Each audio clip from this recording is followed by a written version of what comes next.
What's going on, my people? How y'all doing out there? Man, it feels so good to be back with y'all again this week.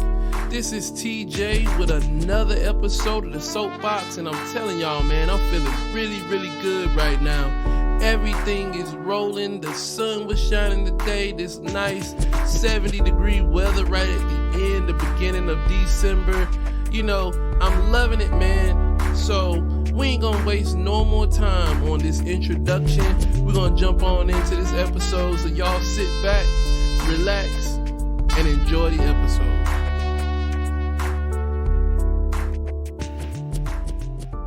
All right, man. Everybody, y'all pretty much already know we're already digging deep into this whole deal of emotional intelligence and how we fight our emotional addictions. So, you know, the last couple weeks we were talking about the different quadrants of emotional intelligence. And, you know, we started out talking about self-awareness and then we moved on to self-management. Well, today we're going to move into a major section, the third quadrant, and talk about this in detail, but we're going to actually split this up into two different sections. One section is going to talk about the clinical definition of what social awareness is. And then the other section, I'm going to dig a little bit deeper into how this sort of affects exactly where we're going with how stable we are with our emotions and how stable we are and how we function each and every day. Then finally, I'm actually going to introduce you guys to a concept that I developed a while back, and it's called the 6 H's. And it's basically like a category type setup for every individual that you deal with in just about every situation. And I'm going to break it down a little bit deeper when we get to that point. But I promise you, once you kind of get a hold of that, you can kind of see where every individual stands when you're dealing with them on any particular issue that you have. So it's going to be cool. It's a nice little tool to have in your pocket, and I'm going to show it to you, present it to you guys today, and you can kind of, work with it if you choose to. It definitely helps me out a lot when I'm looking around and I'm dealing with people on a daily basis.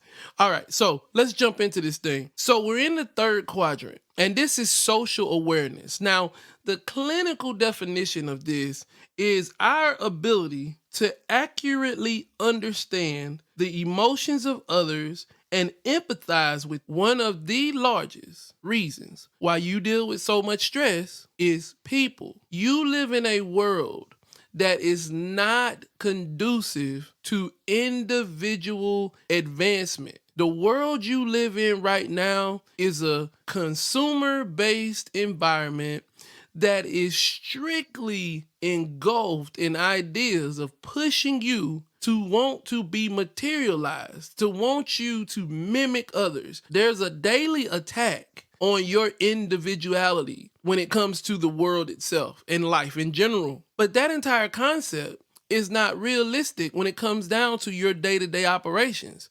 Are we or are we not all different individuals? We all think differently. We all move differently. A lot of us speak differently. There's so much that goes into your actual identity. So to begin with, when we talk about social awareness, we have to come to grips with the idea and the understanding that everybody is not like us. We are not all the same. The world was not made of cookie-cut individuals that everybody walks and talks and moves and thinks exactly the same. As a matter of fact, our lives are so far from each other that a large portion of the time you're basing a lot of your decisions and a lot of your emotional responses are coming from the world that you've basically lived. A lot of times people are actually speaking from experience and not from thought. And that becomes sort of a natural impulse. You may have had a horrible situation in your life, and that has caused you to actually see things a certain way through a certain vantage point. Remember, I've told you guys a couple times that perspective is everything. How you see life is everything. Well, when it comes down to how you deal with other people, perspective is everything. Your vantage point matters. The optics of a lot of this is dependent on what you have done, what you have lived, what you have experienced.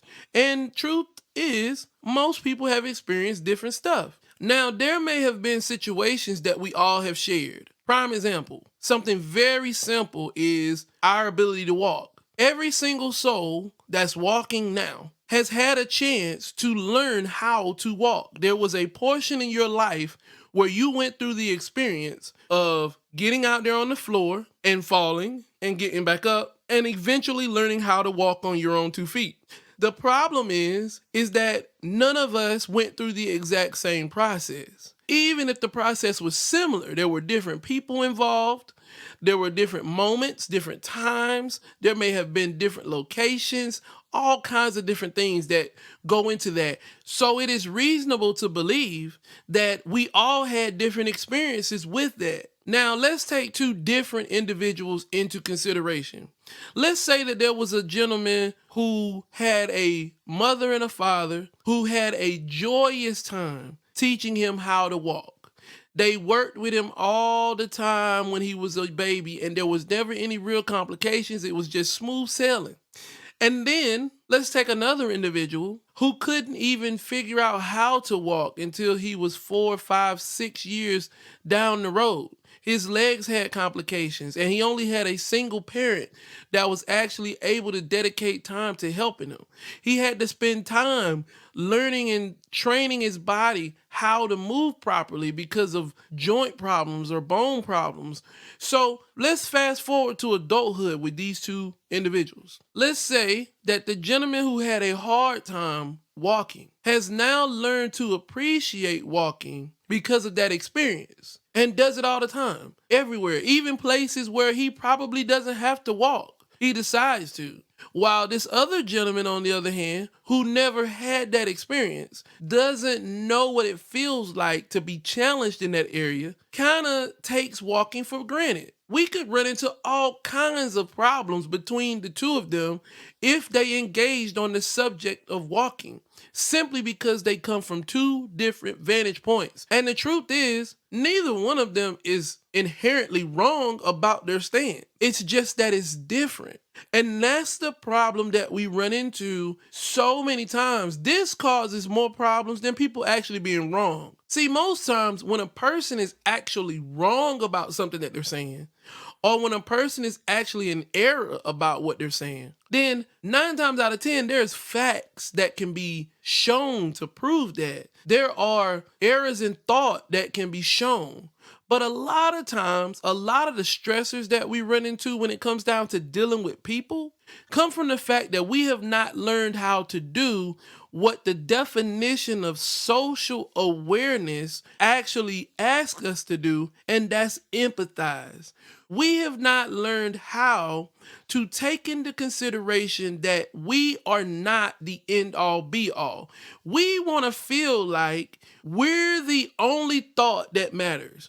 We're the only one with all of the answers, all of the ideas. And I'm not saying that every person is like that all the time. There are some narcissistic individuals out there in the world who basically feel like the sun revolves around them.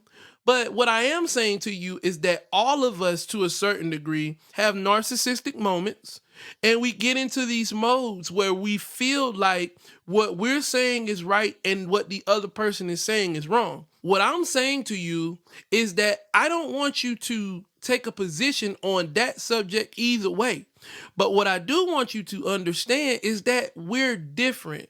And just because a person differs in the way that they see something that you're talking about or dealing with doesn't make them a horrible person, nor does it make you the grandiose individual that you might want to believe you are. We just have difference of opinion, and our lives are probably the reason why we have this difference. You have to learn how to empathize with individuals. I did a podcast episode a few weeks back on forgiveness, and I was talking about how you have to learn to forgive people for who they are. Well, this is just an extension of that. You cannot start to alienate individuals or ostracize individuals simply because you have a difference of opinion. Now, if a person has a character flaw And we're going to talk about that here in a minute. But if a person has a character flaw, if a person has some type of negativity that is a part of them, and if they are viewing a situation in what is clearly a selfish and self-centered motivated position, then by all means, you can do what you have to do and label it what it is. But just because both of you want ice cream and you like chocolate and they like vanilla and now the world is over because they don't like what you like, that's not how things go. And if you really sit back and pay attention to a lot of the situations that you have with other people, I would dare to suggest that 60% of those situations are because of a lack of empathy, not because the other individual is wrong. Let me express to you guys what empathy is not. So empathy is not just automatically agreeing. Let's start there. I'm not telling you that you have to become some type of yes man or yes woman to every situation. That's not what empathy is. That's not understanding, okay? You're just basically complying for the sake of complying at that point. You don't want to ruffle any feathers, you don't want any waves, so you decide to just go along with whatever conversation's happening in front of you. I'm not telling you that. Empathy is just understanding the position that the person is taking. I'm not telling you to agree with it or disagree with it. I'm just saying understand where they're at. Understand that there's probably underlined situations and experiences that have caused them to see and think things the way that they do. Once you accept that, then you can take a different route in how you address the situation. But a lot of times, most people take a position before they actually understand why the person is saying what they're saying. Now, another thing that empathy is not handouts, okay? You're not becoming some type of charity person simply because you empathize with this person's situation. By all means, a lot of times you don't understand the background in the situation. You don't understand why a person feels or acts or says the things that they say. But that doesn't mean that simply because you do begin to understand it, that you have to be somebody who all of a sudden is becoming some kind of charity case to these individuals. You don't have to feel sorry for a single soul. And there is a major thing that people need to understand about that point right there, and that is everybody has problems. Everybody has issues. We are all dealing with situations. There is not a single soul living that is not dealing with difficulties in some area, some way, some shape, some form. As a matter of fact, I'll even go a step further. There isn't anybody who's dealing with the most difficult thing because there's always somebody who's got a rougher situation. I'm not the type of individual to promote people comparing suffering, but at the end of the day, but right now, there are some people in the world that are complaining because they didn't get their favorite milkshake from McDonald's, while there are children all the way across the world who basically can't even eat every day. They're trying their best to survive. So I just want you to make sure that you are putting your suffering in perspective. But understand that none of that means that anybody deserves handouts. Work for what you want. If you are in a bad situation and I can help you, by all means, I'm willing to do so. But I am not in a position to simply give you graces simply because you are in a bind. Sometimes those binds are self-created. And if I give you what you're asking for, then you're just going to take it and turn it into something that's even worse. I have run into so many people when I lived in Maryland, as well as down here, where I've run into individuals who have begged and pled for money, and I've given it to them, and they've turned around and all they did was continue to funnel into their destructive habit. That's where you have to make sure that you're cautious about how you handle situations. Now, I'm not telling you don't bless people. By all means, if you want to give to somebody, give to them. But make sure that you're not doing that out of a sense of having to hand them something out from being in an empathetic situation, because that's just not the same. This moves me right into the next part. Empathy is not guilt. See, a lot of times what people want you to do is they want you to feel bad about their situation. I'm going to give you an example. And this is something that I don't think a lot of people understand.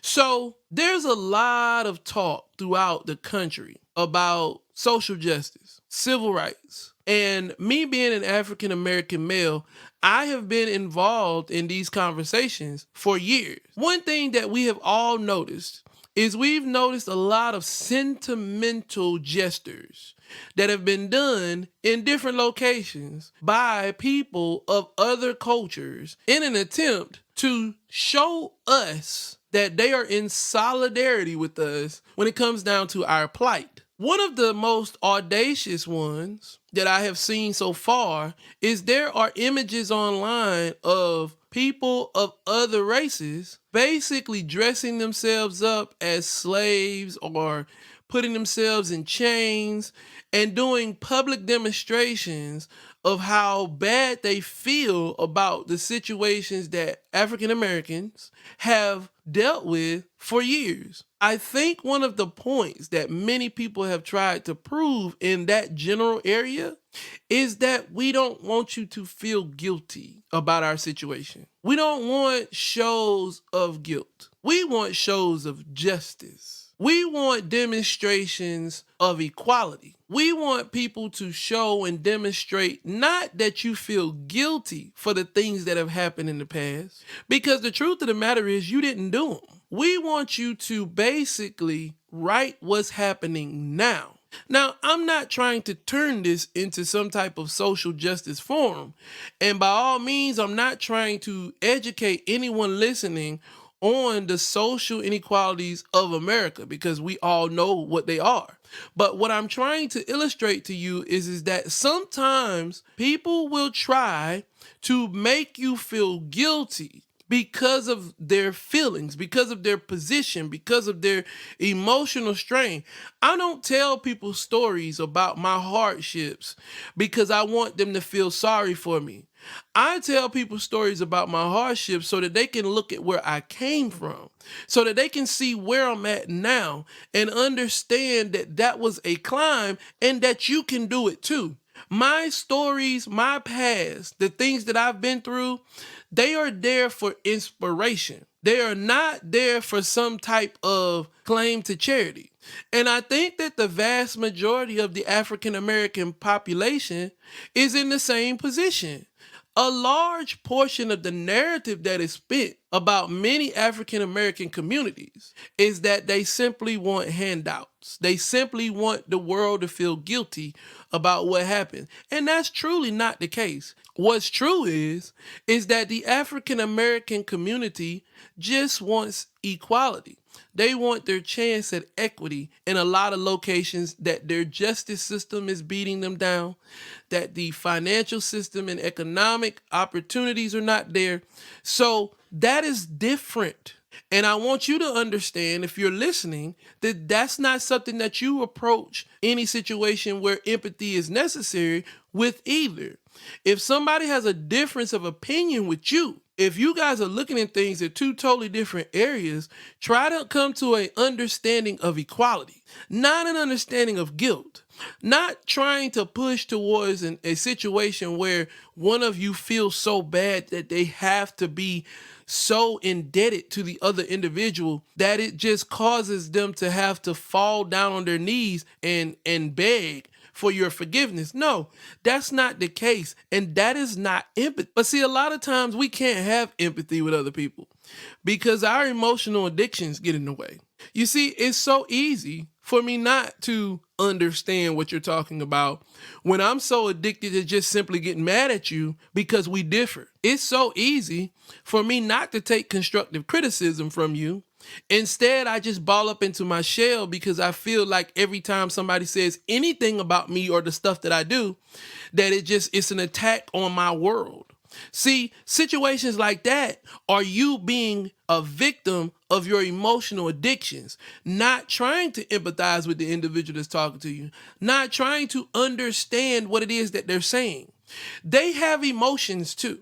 The key to social awareness is understanding other people's emotions.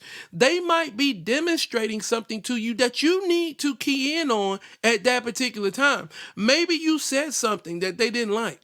Maybe you talked about something that they didn't want expressed. Maybe you guys hit a certain button and all of a sudden that puts you both in two separate spectrums. You have to learn how to gauge that and read that. Now, I'm not telling you to be a psychic, and nobody that even studies emotional intelligence would tell you that social awareness means you have to know what another person's thinking. Nobody's saying that. But what we are saying is that you have to learn how to read emotions, read the keys, read what's there. I'm going to warn you about something though. There are some people who are extremely well at hiding their emotions. There are some people who have learned how to simply not show you the truth about what they're feeling.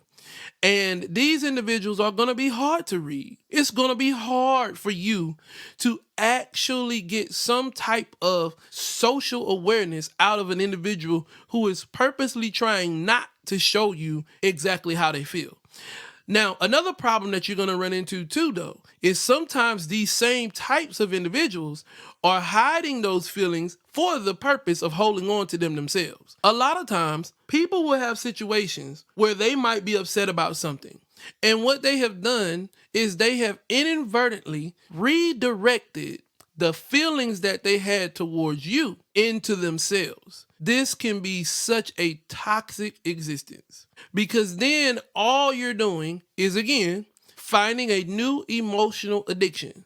And that addiction is simply beating yourself up internally. And there are some people that are like that. There are also some people who just simply know how to control their emotions. They're not trying to just blurt out everything that they say or feel or whatever the case may be in a situation. So there are some people with some great self-control. But there are also individuals who are simply turning that stuff internal, and you have to be mindful because this can be dangerous for that individual in itself. They can internalize so much hurt, pain, discomfort, and all of a sudden now that becomes stress that they just cannot bear. And sometimes in situations like that, there is absolutely only one way that they can figure out how to stop hurting so much, and that's usually ending in them taking their own life. So we don't want anybody going in that direction. So please be mindful that that is not something that you need to do. So as you communicate with people, I would encourage you, start utilizing some active listening skills. Try to learn how to actually listen to what a person is saying and feel where they're coming from. Before you start basically jumping on your emotional roller coaster and punching them with every punch you can to try to counteract everything that they're saying or how they're feeling. Sometimes there's a lot of details that are missed simply because you didn't take the time to sit there and listen to an individual and really kind of figure out where they're coming from. That matters. And most people that are so addicted to being able to fly off the hinge just want to be in somebody's face and tell them off. Usually those are the individuals that miss some of the most important information in a general conversation. And later on, you're having to apologize for something that you just simply wouldn't have had to even deal with had you just taken the time to be able to understand what the person is saying. All right, so now we're about to cut this layer and move a little deeper into this social awareness realm. Because I want to stress something to you guys now, and I have said it a million times. I will continue to say it. It is absolutely 120% truth. Ladies and gentlemen, community matters. Your circle matters. I cannot stress to you more than anything else in the world. Once you have basically tackled the idea of understanding yourself and learning how to push into the next evolution of you, you have got to take some time and assess your circle. Everybody does not mean you well. And even some people who do mean you well are still not well for you. You guys have to understand that you are a product of a lot of things. One is how you think about yourself. Another is what you do on a daily basis. But here's the key right here. A large portion of both of those things are directly related to the people you decide to spend your time with and listen to. And some of the people, I would dare say, that all of us have inside of our circles in our lives are people that are not good for us. You can guarantee if I took you to any individual who is having a hard time with their life, we can look at their circle. Now, I'm not saying that you're not going to have hard times when it comes down to life in general simply because of the people you're around. But what I am saying is that when those hard times show up, it pays to have some people that are solid in your corner. Also, I am telling you that a lot of times, many of those hard times are directly related to some of the people that are around you, some of the people that are in your circle. And not to mention this entire idea of this feeding of negativity into your life that is just so toxic to everything that you do. We just had a whole discussion about you being able to empathize with people as you listen to them and deal with them. But if you surround yourself with individuals who fly off the hinge and don't know anything about empathy, when are you going to ever know anything about empathy? If you spend every day listening to talk shows and watching television shows of people who just want to tell it like it is, and the only thing that they can do, the only thing that they can think about when it comes down to dealing with a situation is being the individual with the loudest voice. If that's what you're feeding yourself, guess what you're going to do on a regular basis? If those are the type of people that are in your circle, guess what you're going to do on a regular basis? You're going to be what it is that you feed yourself. That's one of the reasons why I spend so much time feeding myself with positivity, elevation, motivation. I very rarely, if ever, sit down and listen to garbage. I don't go searching for it either. Now, I have my entertainment modes. There are things that I look at, read, and watch for entertainment purposes.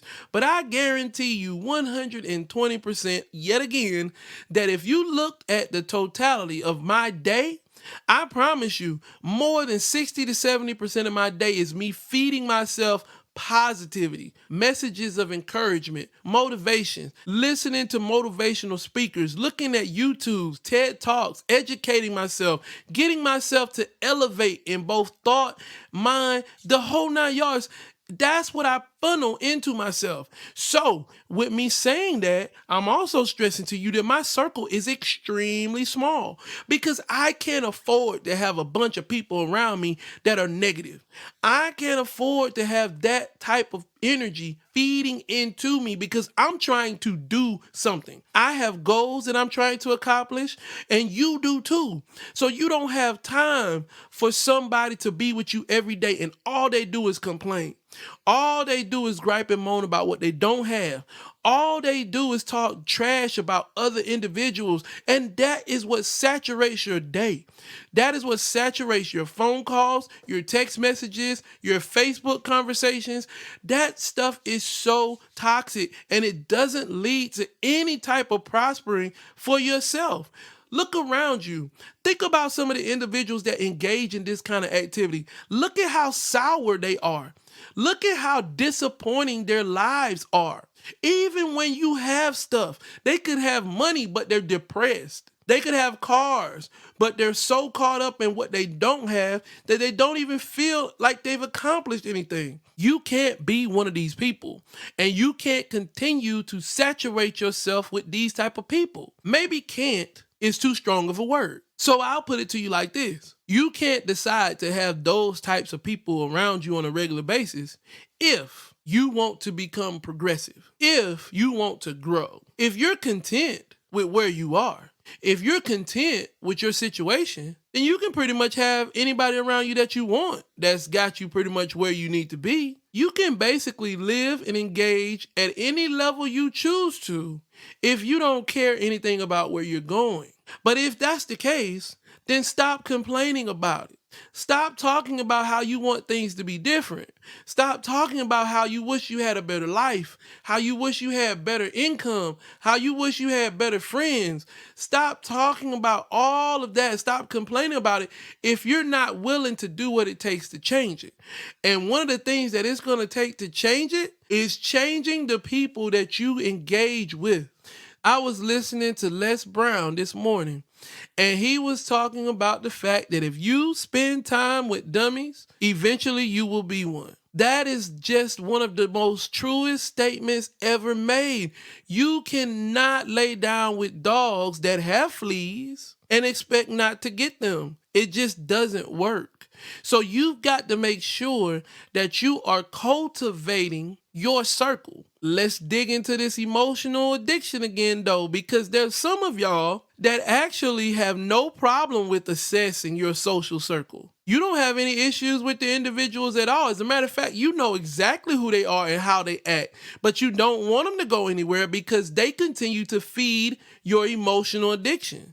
I remember there was a young lady that was a good friend of mine back when I was very much younger than I am now. And she was actually a part of a little small record label that me and some friends of mine had put together. This young lady bounced around from guy to guy to guy. Every situation, every relationship, all she did was yell and scream, and they would fight and everything. And that's how she operated. We had a conversation one time, and I was too young to truly understand back then what I understand now. But now that I am able to assess what was going on in her social realm, she loved it. She absolutely enjoyed it. It was a part of her emotional addiction. That every situation that she got into was going to be her arguing with some guy, them fighting. She thought that was the norm. That's what people do.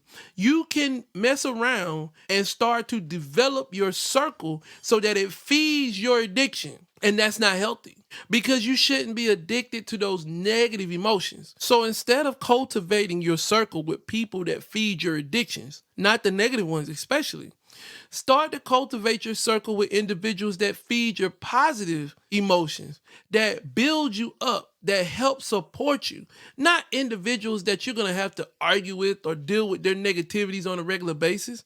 That's not what you want. I promise you, man, if I called you every single day and every single day all you wanted to talk to me about was a problem, I'm not going to call you anymore. We're not having phone conversations because I don't want to hear that. Now, granted, if you got a real situation and you need my help, you need a shoulder, the whole 9 yards, I'm there. But you shouldn't need a shoulder every day. You shouldn't need a shoulder twice a day, 3 times a day. Every time I communicate with you, your world is ending, then you got some serious problems. You don't even need to be on the phone with me anyway. You need to be figuring out how to fix that because that is a lot for you to have to deal with in one time. I'm just saying to you guys that there are some people who don't have a problem assessing the people around them. They know exactly who the people are in their circle and they want them there because they continue to feed those emotional addictions that they already have. So now I am not under the illusion though that you're going to be able to just trim away the fat everywhere. And what I mean by that is that we have some difficult situations that you're just going to have to learn how to deal with. And I'm going to talk a little bit further into this next week when we talk about relationship management. Sometimes you're not in a situation where it is so easy to get away from the negative element. For instance, one of the worst situations that you can find yourself in is having parents that are negative. Parents that are beating you up, that are not encouraging you, that are not talking to you, that are not giving you a push forward. That is a situation that until you get a certain age, you really can't walk away from. So I understand that that can be a very, very difficult situation to deal with. And it's not as simple as just saying cut it off. Another one is family members. You can have family members, brothers, sisters, uncles, individuals that are extremely negative and toxic to your entire stability. I'm not necessarily saying that they have the same level of responsibility that the parents have, but those individuals can be hard to get away from too. You know, that type of element could be introduced to you every single day. So it is vital that you assess it, you arrive to a conclusion, that you understand what it is, and then begin to map out some type of way to get away from that. The next two are difficult, not unescapable, but very difficult nonetheless. Your spouse being negative can be very difficult, especially when you have decided that you are going to connect with this individual on multiple levels. Now we're talking finances, there could be children involved, the whole 9 yards. So you have to think about those types of situations, and that can become a very, very horrible existence if you're having to deal with this type of toxicity on a day-to-day basis and don't know what to do about it. And then finally, you could run into a situation where you have a boss, you have an employer who is extremely negative, and you're dealing with this individual every day. Now, of course, I know there are people out there right now who are saying to themselves, well, I could just leave, on both accounts. I know that there's somebody listening right now, and the first thing that came to their mind when I said spouse or boss, they said, well, I would just leave. Well, congratulations. I'm glad that you came up with that decision that fast. However, there are a lot of people in the world who can't just do that. There are a lot of people in the world who can't just leave their job. They're in situations where if they're dealing with a horrible, horrible, horrible boss, somebody who's treating them like trash, they might have legal ramifications if they leave their job. Their whole family's livelihood may hinge on the job that they're at. There are all kinds of different situations that could be coming into play with that. And you can't just judge an individual based off of the fact that they did not do what you thought you would do. Again, that reverts all the way back to what we said at the beginning of the conversation. You have to empathize with this situation. There may be a reason this person is not leaving this job. It might not be as simple as what you think. And it goes the same way with a spouse. You have to understand that you don't know the details of an individual's life. So you can't sit back and assume that you have the right answer until you are presented with all of the facts.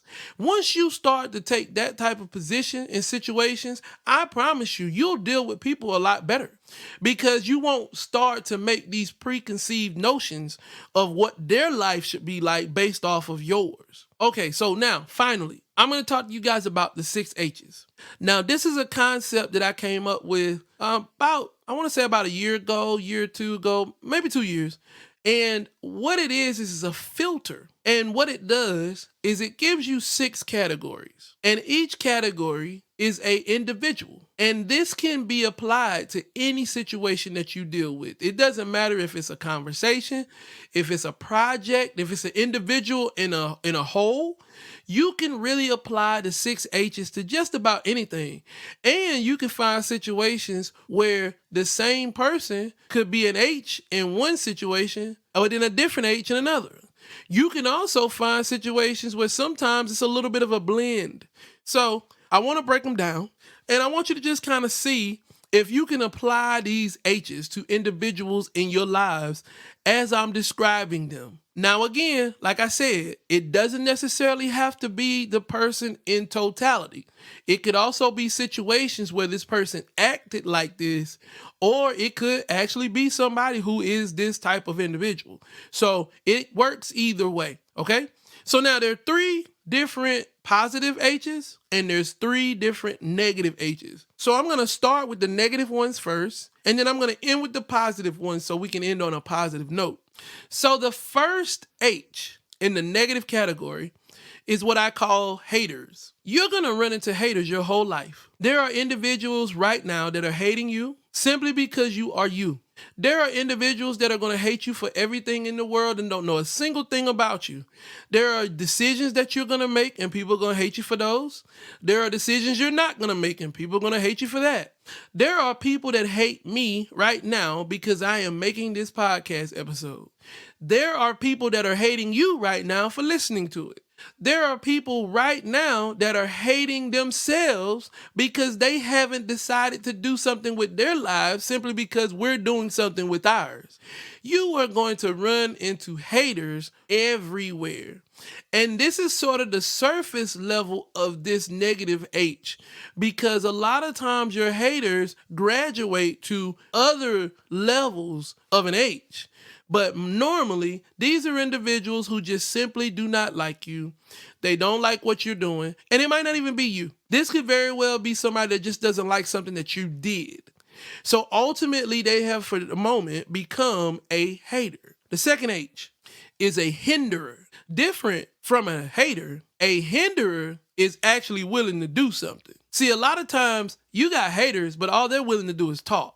But somebody that's willing to actually take action, now that's dangerous, because they're willing to do something to you or against you to ensure that you don't prosper. Now, I don't want you to be of any illusion. There are hinderers in your life. There are individuals that you know right now. There are individuals that you have dealt with on a regular basis, and they have attempted to hinder you from achieving. You may not know it. You may not actually be privy to the understanding of what they did or if they did anything at all.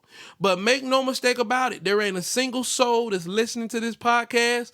There isn't a single soul alive that doesn't have hinderers in their life. So you need to be mindful of that, because you're going to run into that on a regular basis.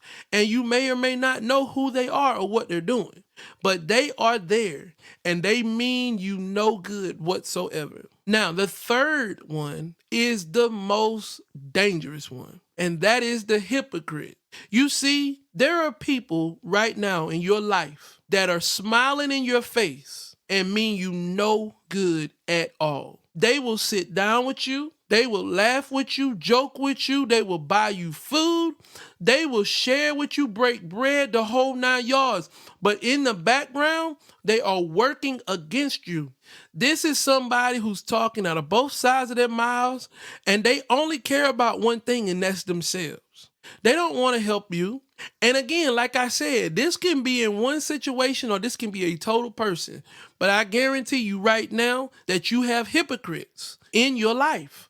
There are individuals right there that are trying their very best to make you feel like they're on your team. They're on your side.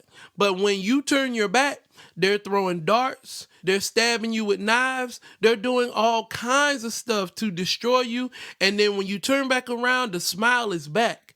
Those are individuals that you need to watch out for, because they are there. And I'm going to tell you something that I have been told my whole entire life. When a person shows you who they are, believe them. People's characters carry, and they are hard to change. So if you know somebody who's a liar, and they've been a liar for years, I'm not saying they can't change, but 9 times out of 10, they're still the same.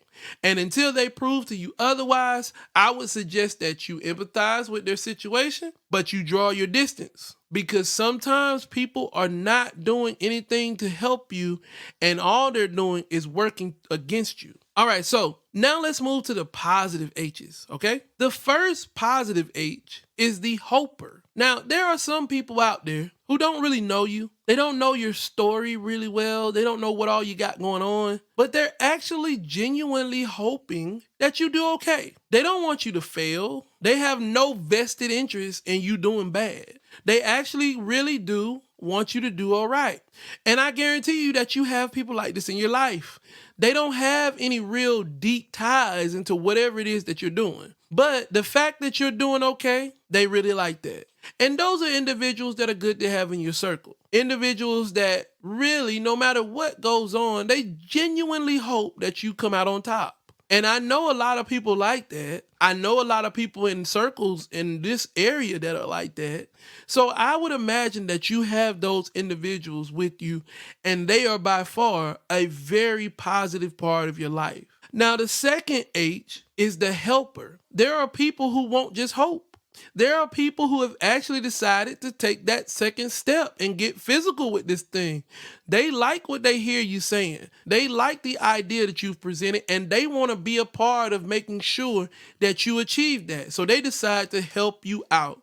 There are situations that I'm sure you've been in on a regular basis where people have come in and stepped in and actually done their part to try to make sure that you come out successful. That matters because it's really hard in today's world to find genuine people that want to help assist you in doing things because so many people are engulfed in their own situations. So when you actually run into somebody who's willing to take the time and the effort to step in on a situation that you've got going on or a project or something like that and actually help you out, that's a big deal. And those are not individuals that you should take lightly. Your circle should definitely include individuals who are helpers. And then the last H, and probably the most important H, is the healer. Because all of us are going to fall. Every single one of us is going to have a low point in life. We're going to have situations where we're down, where we need somebody to help us get up. We need somebody to fill the gap that has been created from some type of major blow in our life. Ladies and gentlemen, I have had multiple situations where I've needed somebody to come in and really grab me by the hand and help heal me from a situation. You have those individuals. You may not have a lot of them. There may be only one or two, but those are precious individuals to have. And in all actuality, it's good to be that. Everybody can't, but it's good to be that type of individual that can step in and help people overcome. That's something that is precious in this world. And I'm sure that if you have a circle, those are the type of individuals that you want in there cultivating the circle. You want people lifting everybody up. Imagine if you could surround yourself with individuals who were definitely dedicated and making sure that whenever you landed face first on the ground, that they run over and flip you over and pull you up and stand you straight and get you back on track. Those are good individuals. And you know, sometimes we run those people away because sometimes we don't want to accept the fact that what we did was wrong and that these individuals are just trying to get us right. Sometimes we don't want to stop and check our egos because these individuals are telling us something to try to help us heal. And instead, we just want to fight against it. But these are good people. These are strong people. And these are the type of individuals that you need to saturate your life with. The sad part about this situation is any one of us can be any one of those 6 H's at any time. You need to be mindful that you're not being any of the negative ones. And you need to really, really gauge on what level of the positive ones that you are able to contribute in. I don't want to tell you that you're going to always be at the highest level of the positive area. And I don't want to tell you that you're going to always be away from the negative ones. But what I will say to you is this. If you would assess yourself and your social environment, I promise you that you'll be able to move to a new level of understanding on how you deal with people and how you engage individuals on a regular basis. All right, guys, well, that's all I got for you this week. I know that was a little long, but this subject matter is kind of big. Next week, we're going to be talking about the 4th and final quadrant, which is relationship management. And we're going to talk about what we do with all this information that we've just picked up about assessing people in our environment. But I hope you guys have a great week. Hold it down, keep your head up, and remember, I love you. Peace.